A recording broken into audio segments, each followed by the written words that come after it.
Hola, muy buenas noches. Bienvenido a Mira quién habla. Soy Cecilia Valenzuela y hoy se ha desatado todo un escándalo alrededor del libro Muerte en el Pentagonito del periodista Ricardo Uceda. La revista Hildebrand en sus 13 ha publicado una carta del integrante del Grupo Colina, Jesús Sosa Saavedra, el último integrante del Escuadrón de la Muerte en ser apresado, quien fue una de las fuentes de Uceda a la hora de escribir su libro.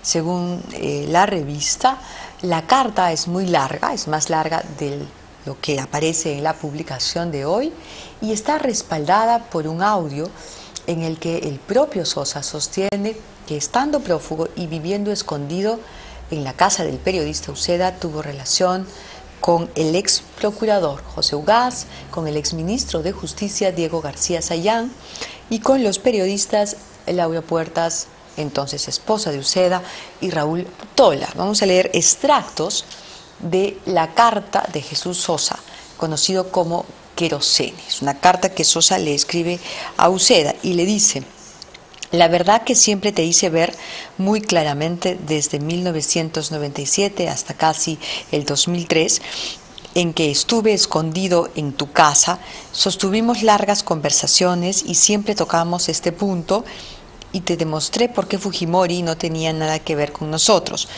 Por otro lado, desde que se ordenó mi detención, tú sabes muy bien que yo quise entregarme y, como dicen, ponerme a derecho, y tú me dijiste que esperara, que no era el momento y que había que terminar el libro, tu libro.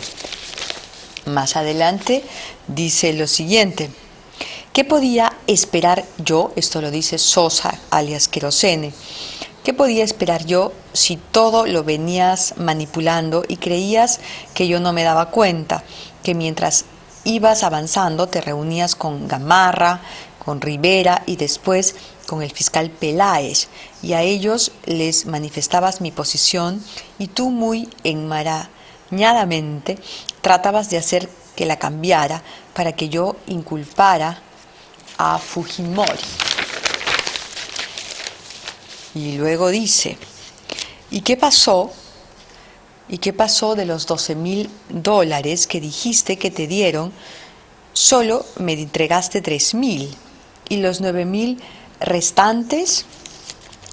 Te pregunto de dónde sacabas, sí, te pregunto de dónde sacabas el dinero que me dabas, de tu bolsillo o de la ONG en que estabas.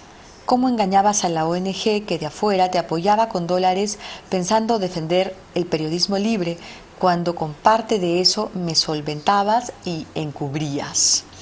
Y más adelante, el mismo integrante del Grupo Colina dice: ¿no es cierto acaso que el chofer que trabajaba en tu casa y tus empleados, Yola y Tommy, sabían quién era yo? ¿O me vas a decir que ellos no sabían nada? Dile a Laura, se refiere a Laura Puertas, que a ella no le apestó tenerme más de 2 años en su casa y muchas veces me quedaba solo y hasta llegué a cuidar a tu hija. ¿Cómo allí no era un asesino y confiaba en mí? Bien, estas son las palabras de un integrante del Grupo Colina, de una persona que está presa por haber cometido grandes y tremendos crímenes. Ricardo Uceda ha dicho que ha sido en efecto su fuente. Pues las acusaciones son gravísimas. Pero vamos a escuchar lo que Ricardo Uceda, el periodista Uceda, respondió esta mañana a IDL Radio.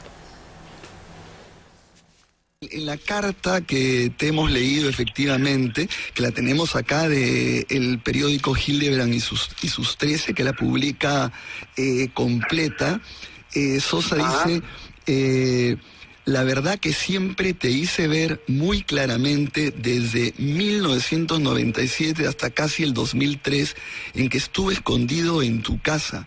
Sostuvimos largas conversaciones y siempre tocamos este punto y te demostré por qué Fujimori es una cuestión sumamente complicada que va a traer cola, pero hay que decirla, no tenía nada que ver con nosotros.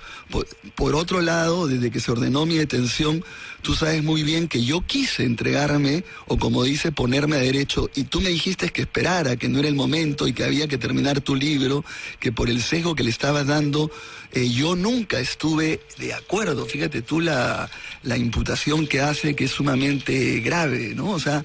Desde el año, diría 97 hasta el 2004, me he reunido infinidad de veces con Sosa. Parte de ellas cuando estaba prófugo y parte de ellas cuando estaba, digamos, no estaba buscado. Hablé con él, que ha sido, como siempre he dicho, una fuente principal, como he hablado también con muchísimas fuentes del libro, y efectivamente parte de esas reuniones han sido en mi casa en condiciones, pues, si tú quieres, de encubrimiento. Eso es lo cierto. No estaba dispuesto a entregarse. La demostración es que no se encuentra cuando estaba viviendo, ¿no? Además, no me está reclamando nada, está, digamos, reaccionando ante la idea política integral, ¿no? Otra parte, y además que tengo que decirla, porque involucra también a gente no solamente cercana, sino que trabaja en mi institución, ¿no? Dice que... pero al fin, al cabo, era tu libro, a lo que yo tengo reparos, porque tú muy bien sabes que no es así, se está refiriendo a la parte que yo te digo por donde tú tratabas de llevar el libro. ¿Qué podía esperar yo si todo lo venías manipulando y creías que yo no me daba cuenta? Que mientras ibas avanzando, te reunías con Gamarra, Rivera y después con el fiscal Peláez, y a ellos les manifestabas mi posición y tú muy enmarañadamente tratabas de hacer que la cambiara. Inclusive en ciertos periodos en la Casa Común, donde en algunas ocasiones se reunió, dice, con personajes como el procurador Ugaz, el periodista Raúl Tola, el ex ministro Diego García Sayán y el ex jefe del CIN, Fernando Rospigliosi, lo dice. Como tantos, ¿no? Incluso como tantos a los que damos la mano, ¿no? Y que no están en este momento enjuiciados. Él es un personaje difícil, ¿no? Entonces, tuvo siempre una actitud muy agresiva ante los investigadores del Estado, ¿no? Pero hay cosas que no son ciertas, pues, o sea, habla con García Sayán, con lo que están hablando, y no se han reunido en ningún momento en mi casa con ellos, ¿no? Eso lo van a decir, ¿no? O sea, nunca estuvieron Sosa con esos personajes, ¿no es cierto? Eso es... Ni he propiciado ni una reunión con ellos, o sea, ni luego que estuviera, ¿no? Yo cuando hago un trabajo de este tipo, o cualquiera, no le cuento a nadie, no voy y le digo a la gente que está, vienen por ejemplo a mi casa a conversar, no le presento a la persona de servicio, no le digo quién es, qué es, nada, no digo nada, no hay para qué. Ahora, que él sepa cosas, qué sé yo, no sé.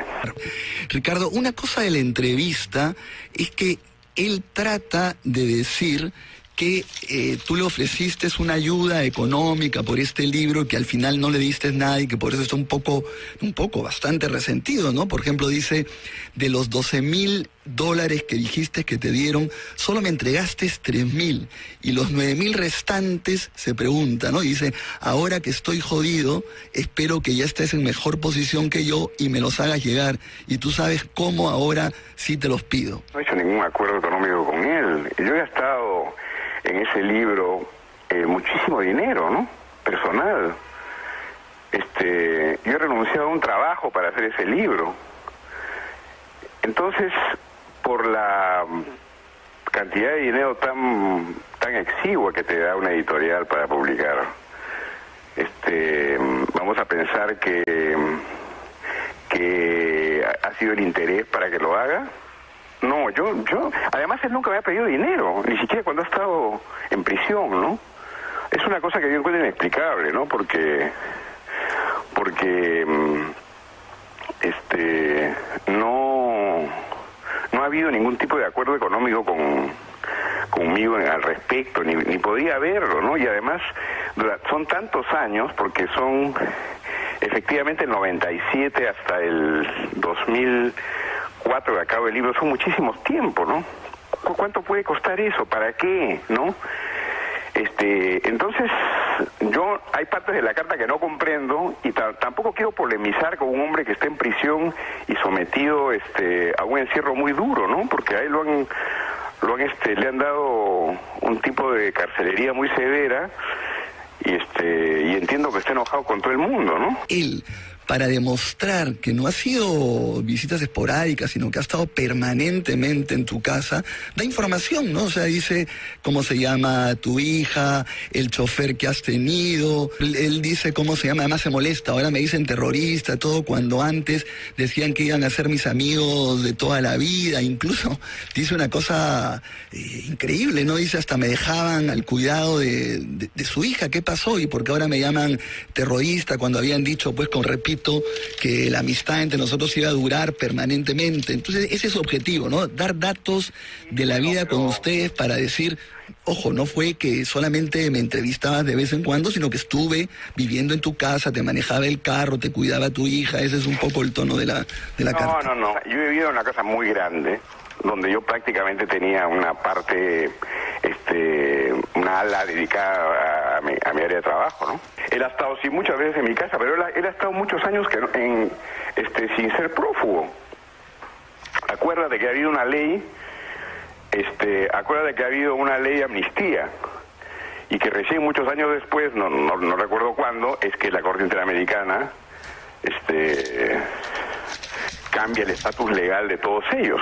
Cuando hago un trabajo de este tipo, o cualquiera, no le cuento a nadie, no voy y le digo a la gente que vienen por ejemplo a mi casa a conversar, no le presento a la persona de servicio, no le digo quién es, qué es, nada, no digo nada, no hay para qué. Ahora, que él sepa cosas, qué sé yo, no sé, él sabe algunas cosas de mi vida personal y ya está, ¿no? Bueno, tremendo problema, realmente es muy desagradable, ¿no es cierto?, lo que hemos escuchado en relación a este libro, y vamos a ver más adelante mayores aclaraciones. Ahora vamos a hacer una pequeña pausa chiquita y vamos a regresar con la señora Eva Arias, porque vamos a hablar de esta ley que se empieza ya a reglamentar para combatir la minería ilegal. La minería ilegal contamina, depreda, y hay alrededor de la minería ilegal todavía mafias que no se identifican, y yo me atrevo a especular, porque hay muchísimo dinero moviéndose allí. No solamente es la gente que practica esta minería sucia, contaminante, que echa mercurio a los ríos, sino quien agarra ese oro, porque básicamente esa minería está vinculada a los metales preciosos, toma ese oro y lo inserta en la economía, lo exporta. ¿Quién hace eso?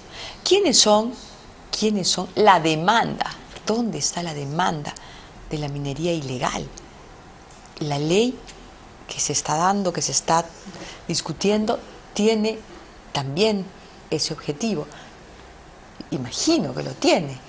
Vamos a conversar con la vicepresidenta de la Sociedad Nacional de Minería, la señora Eva Arias, inmediatamente después de la pausa.